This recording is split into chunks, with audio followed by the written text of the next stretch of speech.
Pilipinas dapat gamitin na ang matagal na pagkakaibigan ng bansa at US para maibaba ang taripa sa mga Philippine exports. Detalye ng balitang yan mula kay Rajuman Conte-Batak.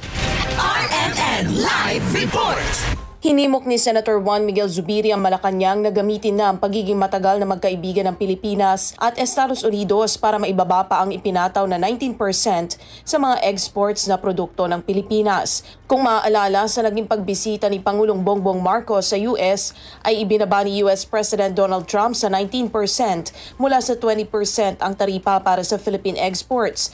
Iginit ni Zubiri na dehado ang Pilipinas dahil may hirapan na tayong makipagkompetensya sa mga karatig bansang nag-e-export din ng kanilang mga produkto sa Estados Unidos. Ipinasasangkala ng senador na may Mutual Defense Treaty ang dalawang bansa kung saan damay ang Pilipinas kapag nakapagyera ang Amerika at mayroon ding Enhanced Defense Cooperation Agreement o EDCA na nagpapahintulot sa US na magpreposisyon ng kanilang military hardware. Kapatid ba tayo ng Estados Unidos? Palagi nilang sinasabi na tayo ay treaty ally, tayo pinakamalapit na kaibigan nila sa Southeast Asia. Meron po tayong EDCA sites dito sa Pilipinas kung saan meron po preposition equipment ng ating mga kaibigan o kaalyado, supposed to be the United States government. May mga troops po sila dito.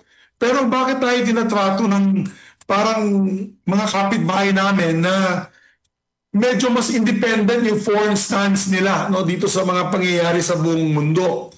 Sa mga bansa sa Asia, 19% din ang taripa ng US sa Cambodia, Indonesia at Thailand, habang 10% sa Singapore, 15% sa Japan at 20% sa Vietnam. Kasama mo sa DZXL RMN Manila, Rajuman Conte-Batak, Tatak RMN.